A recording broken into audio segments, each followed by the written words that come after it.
Alyssa success point बनाए में सभी दर्शकों का, छात्र छात्राओं का स्वागत है।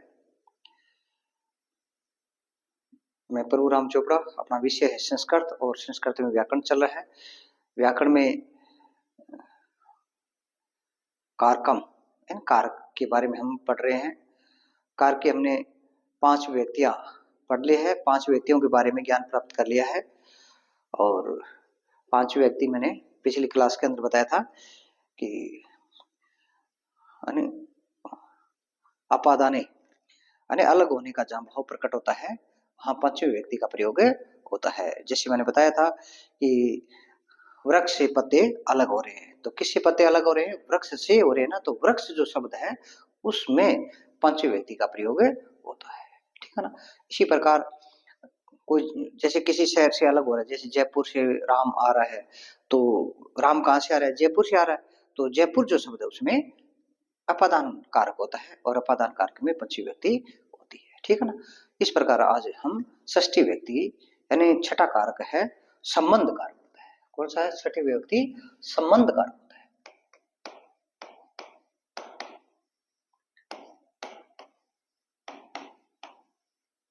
संबंध कारक होता है और इसकी पहचान होती है का, के, की, रा, रे, री, ठीक है ना। इस प्रकार ये पहचान होती है कि वह पुस्तक राम की है, ठीक।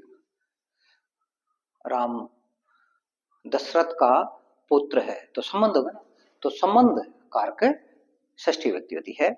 तो षष्ठी व्यक्ति में कौन सा कारक होता है? संबंध कारक होता है और उसकी पहचान होती है का, के, की, रा, रे, री होता है, ठीक है ना। षष्ठी से षष्ठी से जैसे बताया था षष्ठी से यानी षष्ठी में शेष रहता है। और इसकी नियम या पहचान है, नंबर 1 मान लो, बहुत या अनेकों में से, अनेकों में से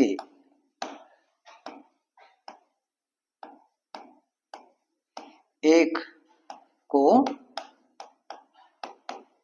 या एक की या एक को विशेष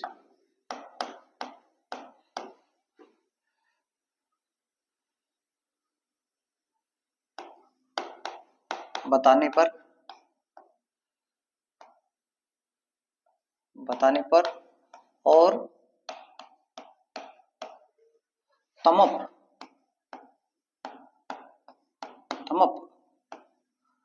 प्रत्यय के योग में षष्ठी विभक्ति होती है,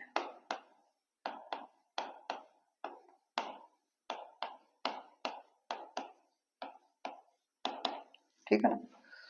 यानी अनेकों में से एक को विशेष बताने पर षष्ठी व्यक्ति होती है, यानी संबंध कारक होता है। अनेक में से, जैसे अनेक बच्चों में से महेश है वो सुंदर है, तो अनेकों में से एक को विशेष जो बताया जाता है वहां पर क्या है? षष्ठी व्यक्ति का प्रयोग होता है। या तमप प्रत्यय का जहां पे प्रयोग होता है वहां पर भी षष्ठी व्यक्ति का प्रयोग होता है। जिस वाक्य के अंदर तमप प्रत्यय लगा हुआ हो वहां पर क्या होता है? षष्ठी व्यक्ति का प्रयोग होता है, ठीक है ना। नियम नंबर 1 ये बताता है कि अनेकों में से एक को विशेष बताने पर या तमप प्रत्यय का जहां प्रयोग होता है वहां पर षष्ठी व्यक्ति का प्रयोग होता है। जैसे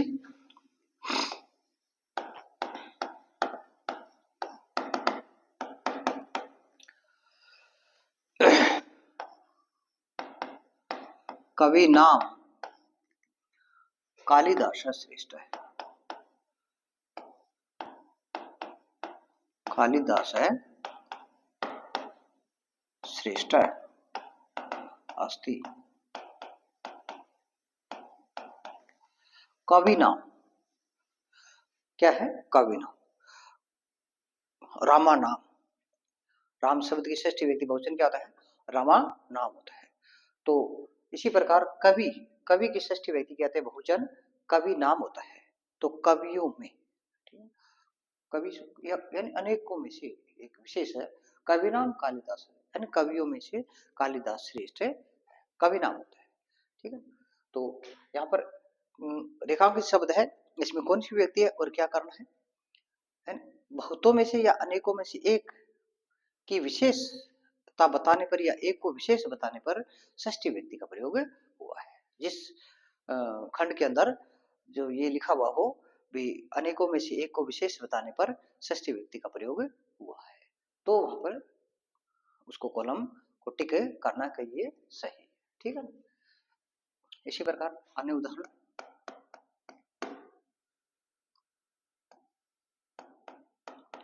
छात्राणाम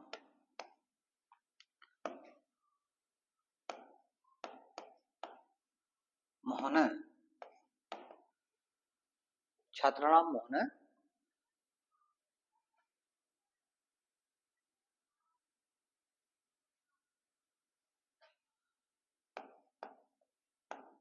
सुंदर अस्ति।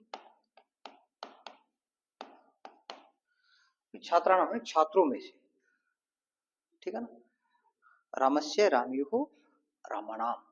इसी प्रकार छात्र से छात्री हो छात्राणाम, षष्ठी व्यक्ति है बहुवचन, तो छात्राणाम मोहन है सुंदर अस्ति, छात्रों में मोहन जो छात्र है मोहन है वो सबसे सुंदर है। ठीक है, तो अनेकों में से एक को विशेष जो बताया जाता है वहां पर क्या होता है? षष्ठी व्यक्ति का प्रयोग होता है। ठीक है ना, अन्य जैसे रमेश संस्कृतस्य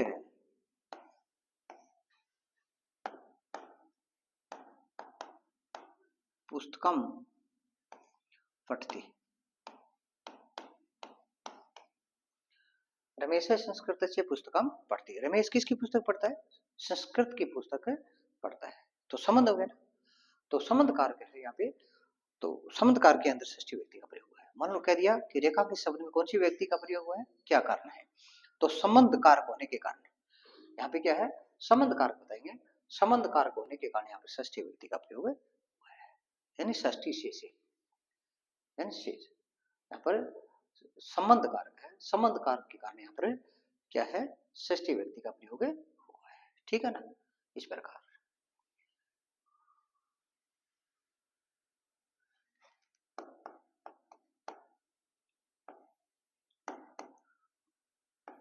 पुष्पाणाम पुष्पों में,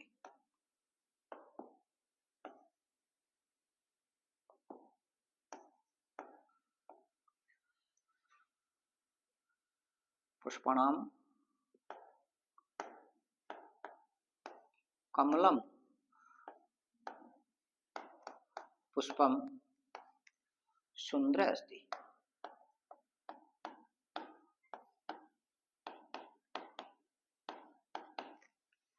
यानी पुष्पाणाम यानी पुष्पों में, फूलों में क्या है? पुष्पाणाम, पुष्पाणाम क्या था? फूलों में। कौन सा फूल? कमलम, यानी कमल का फूल सुंदर है। पुष्पाणाम कमलम पुष्पम सुंदरम अस्ति। आप फूलों में से बताए, अनेक फूल होते हैं और आप फूलों में से कौन सा फूल सुंदर है या श्रेष्ठ मानो सुंदर है? तो कमल का फूल है वो सुंदर है। तो यहाँ पर अनेकों में से एक को विशेष बताने पर षष्ठी व्यक्ति का प्रयोग है। ठीक है ना, कह दिया कि रेखांक शब्द में कौन सी व्यक्ति है, क्या कारण है? तो यहाँ लिखेंगे अनेकों में से एक को विशेष बताने पर षष्ठी व्यक्ति का प्रयोग है। ठीक है, तो ये ध्यान रखना है, अनेकों में से एक को विशेष बताने पर या तमप प्रत्यय का जहां पर प्रयोग होता है वहां पर षष्ठी व्यक्ति का प्रयोग होता है।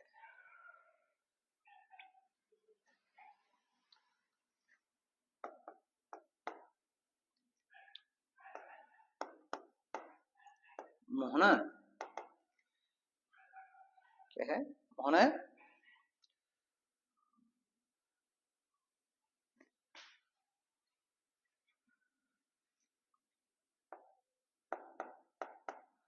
छात्राणां मोहन छात्राणां पटुतम अस्ति पटुतम अस्ति मोहन छात्राणां पटुतम अस्ति। मोहन है वो छात्रों में से क्या है, पटुतम है, चालाक, तमप पढ़ते हैं। रेखांकित शब्द है, इसमें कौन सी व्यक्ति का प्रयोग हुआ है, तो यहाँ पे देखो पटुतम दे रखा है, पटुतम यानी तमप प्रत्यय का प्रयोग। तमप हमने प्रत्यय पढ़ा था, तो तमप प्रत्यय का क्या शेष रहता है, तम शेष रहता है, तो इसमें लास्ट में देखो तम है, तो कौन सा प्रत्यय है, तमप है। ठीक, तो रेखांकित शब्द है, उसमें क्या कौन सी व्यक्ति और क्या करना है, तो यहाँ हम देखेंगे तमप प्रत्यय के योग में षष्ठी व्यक्ति का प्रयोग हुआ है। यहाँ ये नहीं अनेकों में से को नहीं, यहाँ तमप प्रत्यय का प्रयोग हो गया है, इसलिए हम यहाँ लिखेंगे कि तमप प्रत्यय के योग में षष्ठी व्यक्ति का प्रयोग है। ठीक है ना, तो ये आप याद रखेंगे, क्योंकि यहाँ पे तमप प्रत्यय लगा हुआ है। इस प्रकार तमप प्रत्यय के लिखेंगे हम कि तमप प्रत्यय के योग में षष्ठी व्यक्ति का प्रयोग हुआ है। समझ आ गया ना, तो इस प्रकार ये पहला नियम ये है कि अनेकों या बहुतों में से या अनेकों में से एक को विशेष बताने पर या तमप प्रत्यय जहां प्रयोग होता है वहां पर षष्ठी व्यक्ति का प्रयोग होता है। ठीक है, अच्छा दूसरा नियम क्या कहता है,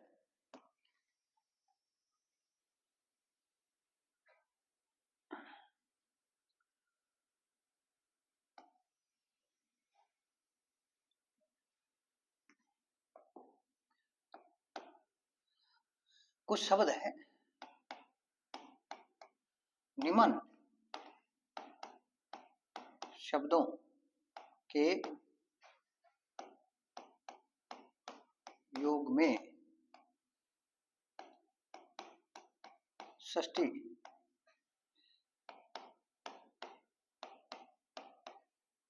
विभक्ति होती है।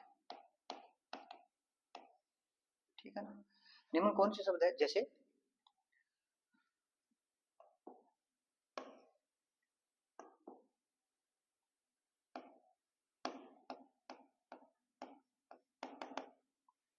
कौन कौन से शब्द है, जैसे अधः, ऊपरी, अधः ऊपरी,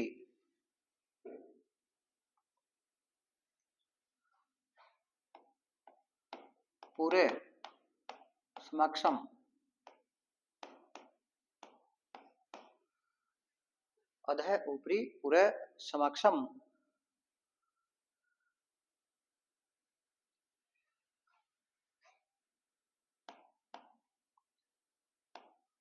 समीपे,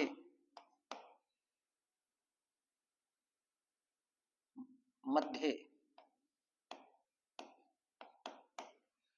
समीपे, मध्ये,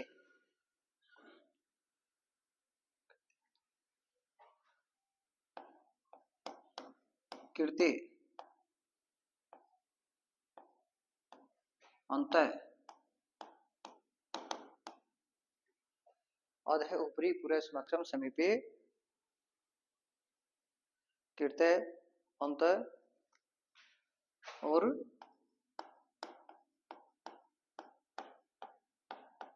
तुल्यवाची यानी समानता, तुल्यवाची शब्दों के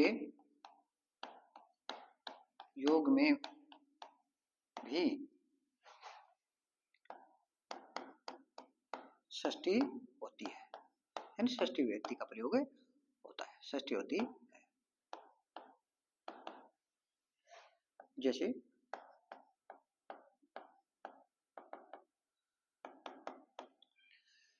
यानी ये निम्न शब्द है, क्या है, अधः नीचे, ऊपरी ऊपर, पूरे सामने, समक्षम यानी समक्ष, समीपे पास में, मध्य बीच में, कृते के लिए, अंतः अंदर, और तुल्यवाची जो कोई शब्द है वहां पर षष्ठी व्यक्ति का प्रयोग होता है। ये शब्द आपको याद रखना है कि इन शब्दों के योग में कौन कौन सी व्यक्ति का प्रयोग होता है, षष्ठी व्यक्ति का प्रयोग होता है। कौन कौन से, अधः, ऊपरी, पूरे, समक्षम, समीपे, मध्य, कृते, अंतः और तुल्यवाची जो शब्द होते हैं उनके उनके अंदर षष्ठी व्यक्ति का प्रयोग होता है। ठीक है ना, जैसे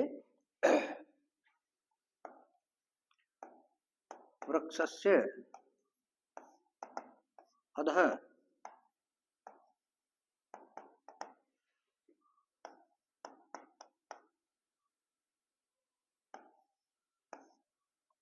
वृक्षस्य अधः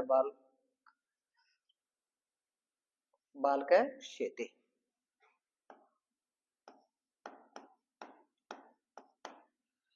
वृक्षस्य अधः बालकः शेते, यानी वृक्ष के नीचे बालक सो रहा है, शेते सो रहा है। तो अब कह दिया रेखांकित शब्द है, उसमें कौन सी व्यक्ति है, क्या कारण है। तो अधः शब्द आया, हमने ऊपर पढ़ा है नियम नंबर 2, हमने पढ़ा है कि अधः शब्द के योग में षष्ठी व्यक्ति का प्रयोग होता है। तो यहाँ पे अधः शब्द आ गया, तो इस अधः शब्द के योग में क्या है, षष्ठी व्यक्ति का प्रयोग हुआ है, ये हमको लिखना पड़ेगा।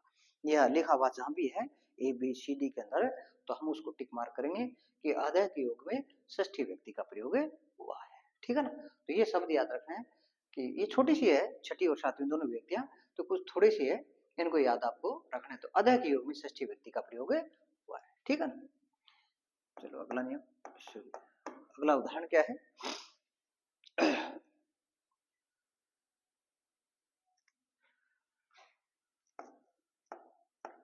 भवनस्य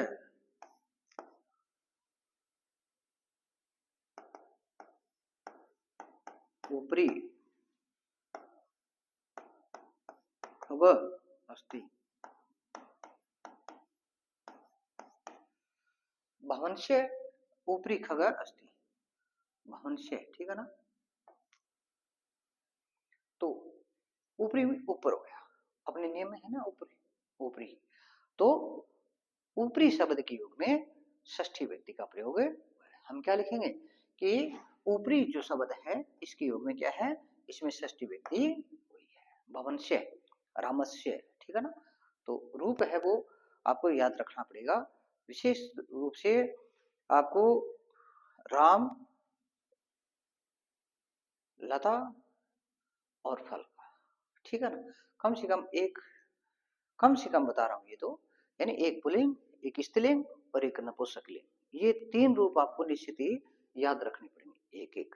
तो उसके आधार पर हम व्यक्ति के बारे में ज्ञान प्राप्त कर सकते हैं।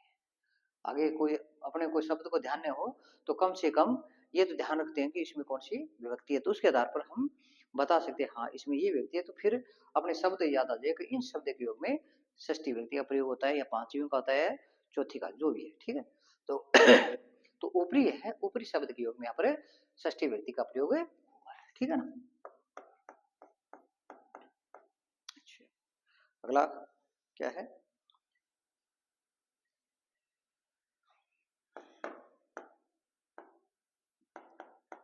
विद्यालस्य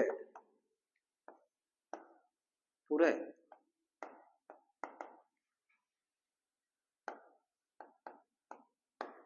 मंदिरम अस्ति।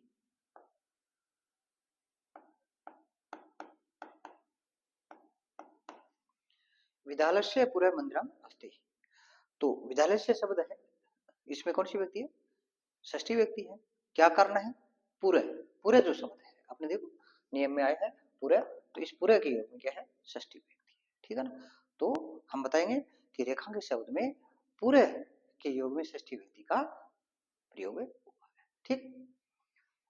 चलो आगे और उदाहरण बताते हैं।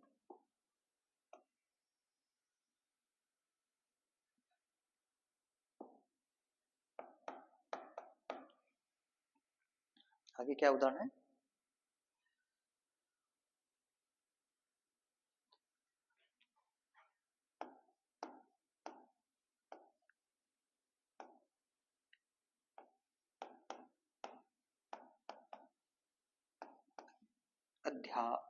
अध्यापकस्य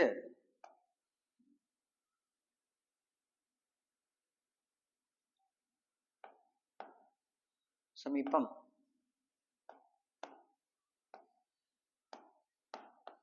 शिष्य अस्ति, यानी अध्यापकस्य क्या है, अध्यापकस्य समीपम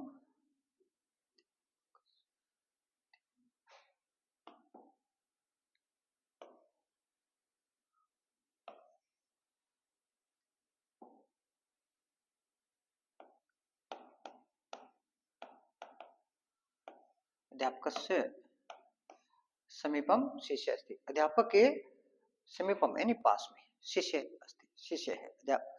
समीपम या समक्षम एक ही बात, कोई बात नहीं। अध्यापकस्य समीपम शिष्य अस्ति, अध्यापक के पास में शिष्य है। तो समीपम जो शब्द है उसके योग में कौन सी व्यक्ति का प्रयोग हुआ है? षष्ठी व्यक्ति का प्रयोग है। ठीक है, चलो आगे और उदाहरण।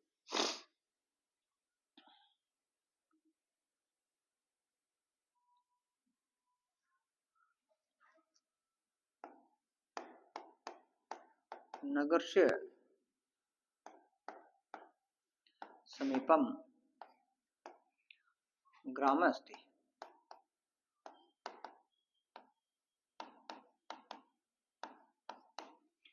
नगर से समीपम नगर के पास, समीपम पास में, ग्राम अस्ति गांव है, यानी शहर के पास में गांव है। तो यहाँ पे कौन सी व्यक्ति का प्रयोग हुआ है? क्या कारण है? समीप जो शब्द है, इस समीप शब्द के योग में षष्ठी व्यक्ति का प्रयोग है। क्या है? समीप जो शब्द है इसके योग में क्या है? षष्ठी व्यक्ति का प्रयोग हुआ है। ठीक है ना। अन्य उदाहरण।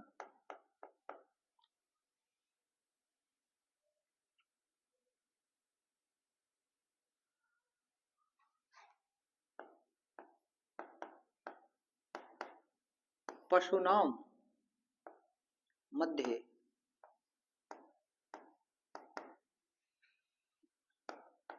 गवालय अस्ति।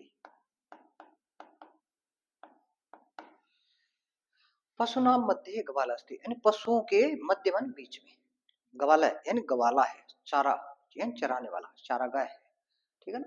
तो मध्य यानी बीच में। तो यहाँ पर हमने पढ़ा था मध्य जो शब्द है इसके योग में षष्ठी व्यक्ति का प्रयोग होता है। तो यहाँ पर क्या है? पशुनाम जो शब्द है इसमें कौन सी व्यक्ति क्या कारण है? मध्य शब्द के योग में षष्ठी व्यक्ति का प्रयोग है। क्या है? मध्य जो शब्द है उसके योग में षष्ठी व्यक्ति का प्रयोग हुआ है। ठीक है ना। और उदाहरण।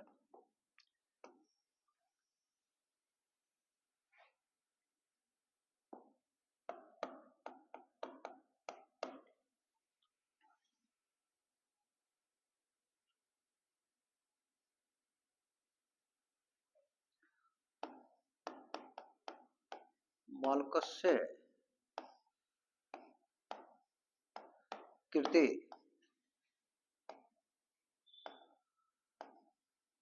दुग्धम आने, बालकस्य कृते दुग्धम आने, बालकस्य कृते दुग्धम आने। ठीक है ना। तो बालक के लिए दूध आने लाया जाता है। तो कृत्य यहाँ पर कौन सी व्यक्ति है? षष्ठी व्यक्ति का प्रयोग है। क्या कारण है? कृत्य शब्द के योग में क्या है? कृत्य शब्द के योग में षष्ठी व्यक्ति का प्रयोग हुआ है। ठीक है ना। कृत्य कृत्य है, तो कृत्य जो शब्द आया है इसके योग में क्या है? कौन सी व्यक्ति का प्रयोग हुआ है? षष्ठी व्यक्ति का प्रयोग। बालकस्य कृते दुग्धम आने, के लिए यानी बालक के लिए दुग्ध लाए, लाना है, लाए या लाना है। ठीक है ना। अन्य उदाहरण।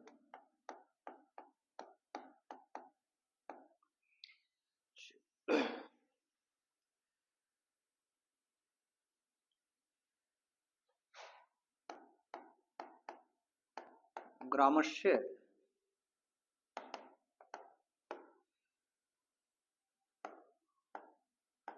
मध्ये सज्जन विद्यते, विद्यते यानी विद्यमान है। ग्रामस्य मध्ये सज्जन है विद्यते, यानी गांव के मध्य क्या है? ग्रामस्य सॉरी अंत है, अंदर, अंत है, मध्य अंत है, एक ही बात। चलो अंत है यानी अंदर। ग्रामस्य अंत सज्जन विद्यते, गांव के अंदर, अंत मीन्स अंदर होता है। अंत क्या आता है? अंदर होता है। ग्रामस्य अंत सज्जन विद्यते, गांव के अंदर सज्जन पुरुष है। सज्जन यानी सज्जन पुरुष है, विद्यते मानी विद्यमान है। तो यहाँ पे रेखांक शब्द में कौन सी व्यक्ति क्या करना है? यहाँ पे अंत शब्द क्या है? इस अंत शब्द के योग में क्या है? षष्ठी व्यक्ति का प्रयोग है। वह किस कारण में है? अंत शब्द हुआ है। अंत शब्द के योग में क्या है? षष्ठी व्यक्ति का प्रयोग हुआ ठीक है। अगला उदाहरण,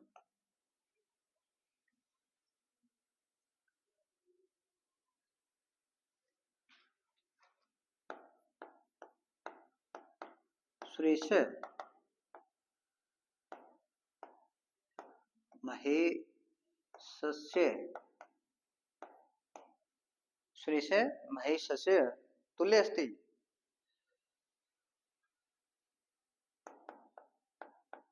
तुल्य अस्ति,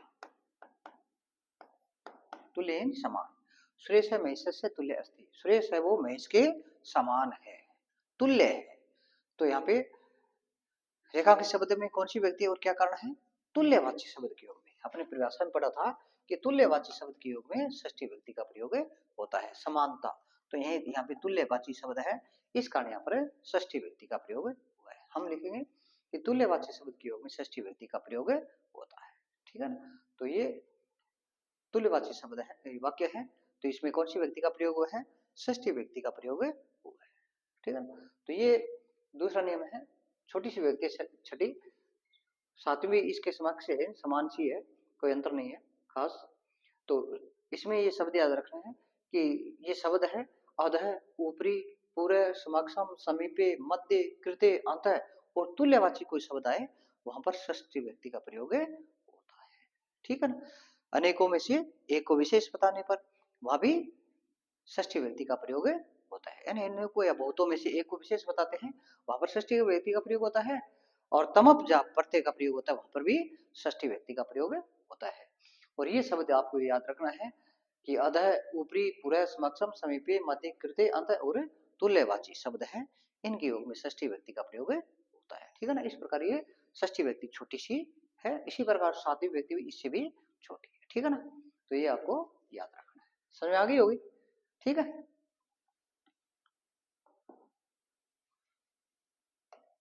चलो हम सातवीं व्यक्ति के बारे में अध्ययन करते हैं।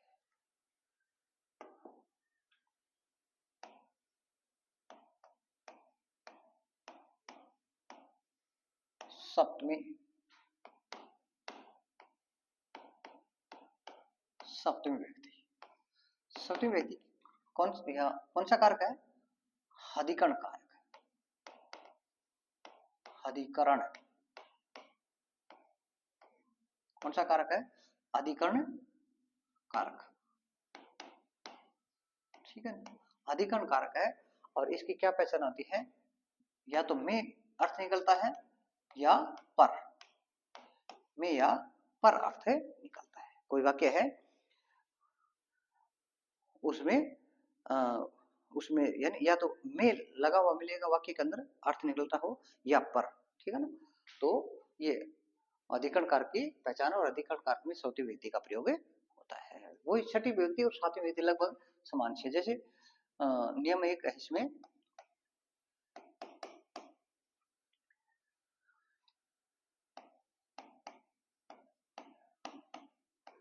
बहुतों में से एक को विशेष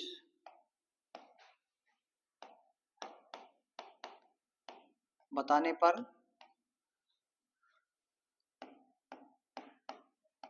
सप्तमी व्यक्ति होती है, यानी बहुतों में से एक को विशेष बताने पर क्या होता है, वहां पर सप्तमी व्यक्ति का प्रयोग होता है, ठीक है ना। और इसी प्रकार तुल्यवाची जो कोई शब्द हो और या तुल्यवाची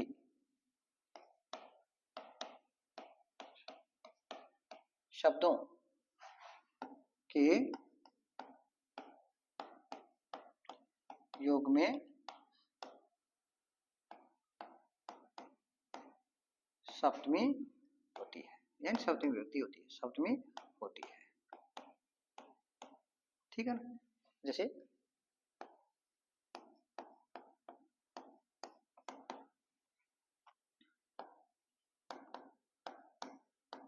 कविसु कालिदास है श्रेष्ठ है अस्ति। कविसु, ठीक है ना, बहुतों में से एक को विशेष, यही तो छठी का नियम है, यही साथियों का है।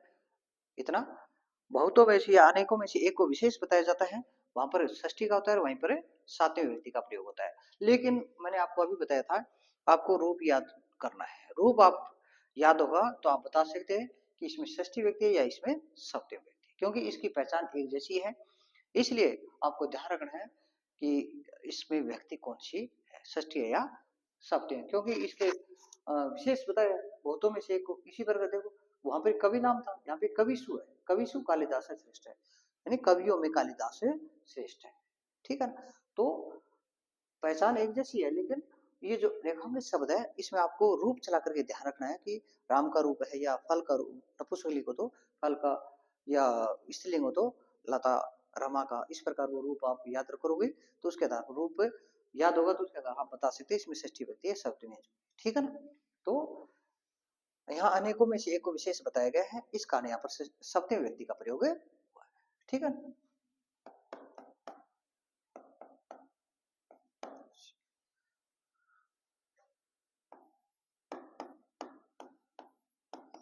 छात्रेषु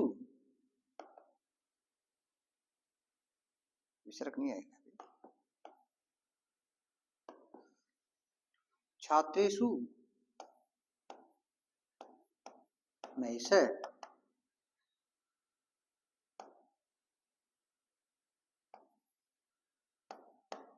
छात्र श्रेष्ठ अस्ति, यानी छात्रेषु छात्रों में क्या है, छात्रेषु छात्रों में महिष जो छात्र है वो क्या है, श्रेष्ठ है, महान है, या पढ़ाई में श्रेष्ठ है। तो यहाँ पर कौन सी व्यक्ति क्या करना है, अनेकों में से एक को विशेष बताया गया है या बहुतों में से एक को विशेष बताया गया है, और विशेष बताने पर यहाँ पर सप्तमी व्यक्ति का प्रयोग हुआ है, ठीक है ना। तो यहाँ पर छात्रों में से विशेष बताया गया है। जिस कॉलम के अंदर या ए बी सी डी के अंदर दिया हो कि अनेकों में से एक को विशेष बताने पर यहाँ पर सप्तमी व्यक्ति का प्रयोग हुआ है, तो उसको आप टिक मार्क करना है, ठीक है, इसमें वो कॉलम सही, तो ये याद, ठीक है। अन्य उदाहरण और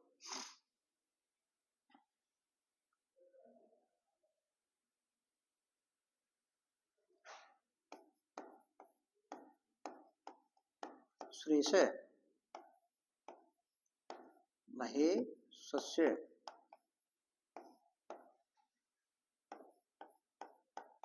तुल्य अस्ति। श्रेष महेशस्य तुल्य अस्ति, श्रेष है वो महेश के तुल्य है, समान है, यानी बराबर है। तुल्य क्या है, समान है, बराबर है। श्रेष महेशस्य तुल्य अस्ति। तो रेखांकित शब्द में कौन सी व्यक्ति है, क्या कारण है, यहाँ हम लिखेंगे या बताएंगे कि तुल्यवाची शब्द के योग में सप्तमी व्यक्ति का प्रयोग हुआ है। ये व्यक्ति ध्यान रखना है कि इसमें कौन सी व्यक्ति का प्रयोग हुआ है। महेशस्य नहीं, महेश्य है सॉरी, क्योंकि इसमें षष्ठी व्यक्ति आ गई है।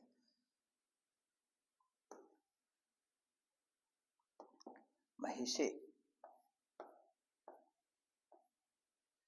महेशे तुल्य अस्ति, सुरेश महेश से तुल्य अस्ति, सुरेश है वो महेश के तुल्य है। तो यहाँ पे तुल्यवाची शब्द के योग में षष्ठी व्यक्ति का प्रयोग हुआ है, ठीक है। ये तुल्यवाची शब्द आ गया, इस कारण पर सॉरी सप्तमी व्यक्ति का प्रयोग हुआ है। अन्य उदाहरण जैसे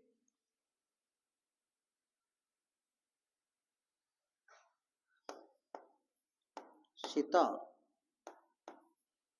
गीतिया, क्या है, सीता गीतिया तुल्य विद्यते, तुल्य विद्यते यानी विद्यमान है, बात ही के अर्थ निकलता है। सीता गीतिया तुल्य विद्यते, सीता वो गीता के तुल्य है, समान है। तो इसमें भी तुल्यवाची शब्द आया है, इस तुल्यवाची शब्द के योग में सप्तमी व्यक्ति का प्रयोग हुआ है, यानी गीता जो शब्द है वो सप्तमी व्यक्ति है। सप्तमी व्यक्ति का एक वचन है गीत्या। सीता है वो गीत्या तुल्य विद्यते, सीता है वो गीता के तुल्य है, समान है। इस प्रकार ये क्या है, तुल्यवाची शब्द के प्रयोग में सप्तमी व्यक्ति का प्रयोग है। तो हमें ये जो व्यक्ति है ये याद, छठी और सातवीं में ये आपको रूप याद रखना पड़ेगा, और रूप याद रखोगे तभी आप बता सकते हैं इसमें षष्ठी व्यक्ति है या इसमें सप्तमी व्यक्ति, क्योंकि इसमें समान विशेषता है, दोनों व्यक्तियों में समान विशेषता है। इस कारण आपको याद रखना है रूप। रूप याद रखोगे तो आप बता सकते हैं इसमें सप्तमी व्यक्ति है या इसमें षष्ठी विभक्ति का प्रयोग हुआ है। ठीक है ना, तो रूप पक्का याद करना पड़ेगा। आपके सिलेबस में है धातु रूप है, शब्द रूप है, तो धातु और शब्द रूप है वो आपको याद करना ही पड़ेगा। वो जरूरी नहीं है कितने याद करें, लेकिन कम से कम 5-7 धातुओं के रूप है या इसी प्रकार 5-7 शब्दों के रूप है, तो वो कम से कम आपको याद करने पड़ेंगे। उस आधार पर अन्य शब्दों के रूप चलते हैं। इसी प्रकार जो धातुएं 5-7 आप याद करोगे तो उसके आधार पर ही अन्य धातुओं के रूप चलते हैं। तो धातु और शब्द रूप है वो आपको याद करना ही पड़ेगा। ठीक है ना, तो वो शब्द रूप है वो धातु रूप है वो याद करना है। इस प्रकार अपना ये कारक है, कारक का जो चैप्टर है वो टॉपिक है वो आज समाप्त होता है। क्योंकि कारक वैसे 8 बताए जाते हैं, लेकिन 8वें व्यक्ति का कोई प्रयोग नहीं होता है, यहाँ 7वीं तक होता है। तो हमने प्रथमा व्यक्ति से लेकर के सप्तमी व्यक्ति तक का हमने अध्ययन कर लिया है, इसके बारे में हमने पढ़ लिया है। तो मुझे विश्वास है आप सबको समझ आया होगा। तो इस प्रकार आपको अलग अलग व्यक्तियों के जो शब्द है या कोई धातु है उनको याद रखना ही पड़ेगा। तो बार बार आप रिवीजन करोगे, पढ़ोगे तो आपको याद हो जाएगा, कोई कठिन नहीं है। ठीक है ना, आज इतना ही। जय हिंद, जय भारत।